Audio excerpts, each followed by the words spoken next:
एक आत्मा का जागरण। नीम करोली बाबा का बचपन। नीम करोली बाबा, एक नाम जो श्रद्धा से लिया जाता है, एक जीवन जो लाखों को प्रेरित करता है।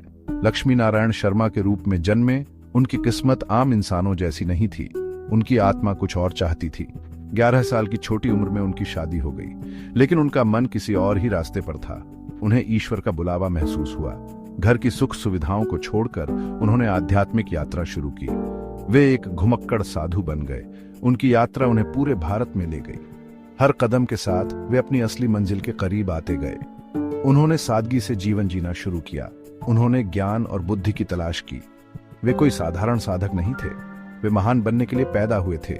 17 साल की उम्र में उन्हें ज्ञान प्राप्त हुआ। लक्ष्मी नारायण शर्मा अब नहीं रहे। उनका नया जन्म नीम करोली बाबा के रूप में हुआ, जो प्रेम और दिव्यता का प्रतीक थे। उनके ज्ञान ने अनगिनत लोगों के जीवन को छुआ। वे सच्चाई की तलाश करने वालों के लिए मार्गदर्शक बन गए। उनकी उपस्थिति परेशान आत्माओं के लिए एक मलहम थी। नीम करोली बाबा की यात्रा अभी शुरू ही हुई थी।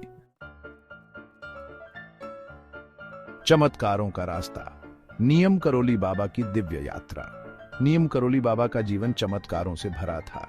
उनकी दिव्य शक्तियों की कहानियां सुनने वालों को मंत्रमुग्ध कर देती हैं। ऐसी ही एक कहानी एक रेल यात्रा के बारे में है। ट्रेन रुक गई। वो आगे बढ़ने से इनकार कर रही थी। वजह? नीम करोली बाबा ट्रेन में नहीं थे। जैसे ही वे बोर्ड हुए, ट्रेन चमत्कारिक रूप से चल पड़ी। इसी से उन्हें नीम करोली नाम मिला, जिसका मतलब है नीम के पेड़ से ट्रेन रोकने वाला। उनके चमत्कार सिर्फ शक्ति का प्रदर्शन नहीं थे, वे उनकी असीम करुणा का इजहार थे। उन्होंने अपनी दिव्य शक्तियों का इस्तेमाल दबे कुचलों का उत्थान करने के लिए किया। उन्होंने बीमारों को ठीक किया और पीड़ितों को सांत्वना दी। उनकी उपस्थिति आशा की किरण थी। उनके प्यार और चमत्कारों से आकर्षित होकर लोग दूर दूर से उनके पास आते थे। उनकी प्रसिद्धि आग की तरह फैल गई। उनके भक्तों में स्टीव जॉब्स और रामदास जैसे प्रसिद्ध लोग शामिल थे। जॉब्स एक युवा जिज्ञासु बाबा से मिलने भारत आए थे। उन्होंने मार्गदर्शन और ज्ञान की तलाश की। रामदास, जो शुरू में हार्वर्ड के प्रोफेसर थे, ने बाबा के चरणों में अपनी असली मंजिल पाई। वे एक प्रसिद्ध आध्यात्मिक गुरु बन गए, जिन्होंने बाबा के प्रेम और भक्ति के संदेश को फैलाया। नीम करोली बाबा का जीवन विश्वास और समर्पण की असाधारण शक्ति का प्रमाण था। उन्होंने सभी को खुले हाथों से गले लगाया। हर आत्मा के अंदर दिव्य चिंगारी को देखा। कैंची धाम और उसके आगे प्रेम और सेवा की विरासत।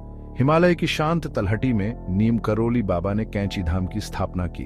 1964 में स्थापित यह आश्रम एक आध्यात्मिक अभयारण्य बन गया। यह एक ऐसी जगह थी जहां दिल ईश्वर से जुड़ते थे। दुनिया भर के भक्त इस पवित्र स्थान पर आते थे। वे शांति, मार्गदर्शन और बाबा के निस्वार्थ प्रेम की तलाश में थे। कैंची धाम सिर्फ एक इमारत नहीं थी, यह बाबा की शिक्षाओं का जीवंत प्रमाण था। उन्होंने निस्वार्थ सेवा, भक्ति और प्रेम के महत्व पर जोर दिया। वे सादगी और समर्पण की शक्ति में विश्वास करते थे। उनकी शिक्षाएं धार्मिक सीमाओं से परे मानव आत्मा के मूल को छूती थी। 1973 में भौतिक दुनिया से चले जाने के बाद भी बाबा की उपस्थिति कैंची धाम में बनी रही। आश्रम आध्यात्मिक गतिविधियों का एक जीवंत केंद्र बना हुआ है। यह सभी वर्गों के लोगों को आकर्षित करता है। वे इस पवित्र स्थान में व्याप्त शांति, प्रेम और ज्ञान का अनुभव करने आते हैं। नीम करोली बाबा की विरासत आश्रम की दीवारों से बहुत आगे तक फैली हुई है। उनकी शिक्षाएं अनगिनत व्यक्तियों को प्रेरित करती हैं। प्रेम, सेवा और भक्ति का उनका संदेश विभिन्न संस्कृतियों और महाद्वीपों में गूंजता है।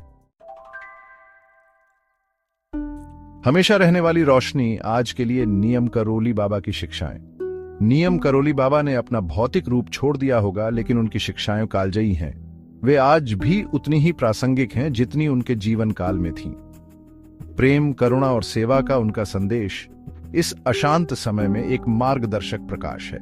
बाबा सादगी की ताकत में विश्वास करते थे। उन्होंने अपने भक्तों को जागरूकता के साथ जीना, वर्तमान क्षण में आनंद खोजना सिखाया। उन्होंने भक्ति के महत्व पर, एक उच्च शक्ति के प्रति समर्पण करने पर जोर दिया। उन्होंने लोगों से सभी में ईश्वर को देखने, सभी प्राणियों के साथ दया और सम्मान से व्यवहार करने का आग्रह किया। उनकी शिक्षाएं किताबों या धर्म ग्रंथों तक सीमित नहीं है। वे जीने के लिए हैं, हमारे अस्तित्व की गहराई में अनुभव करने के लिए हैं। जब हम उनके प्रेम और सेवा के संदेश को अपनाते हैं, तो हम आंतरिक शांति और आनंद के स्रोत से जुड़ जाते हैं। हम सभी प्राणियों के साथ अपने जुड़ाव का एहसास करते हैं। नीम करोली बाबा की विरासत सिर्फ चमत्कारों या दिव्य शक्तियों के बारे में नहीं है, यह प्रेम की परिवर्तनकारी शक्ति के बारे में है, उद्देश्य और अर्थ से भरा जीवन जीने के महत्व के बारे में है। उनकी शिक्षाएं हमें अपनी वास्तविक क्षमता को जगाने, दुनिया में प्रकाश के प्रतीक बनने के लिए प्रेरित करती रहती हैं।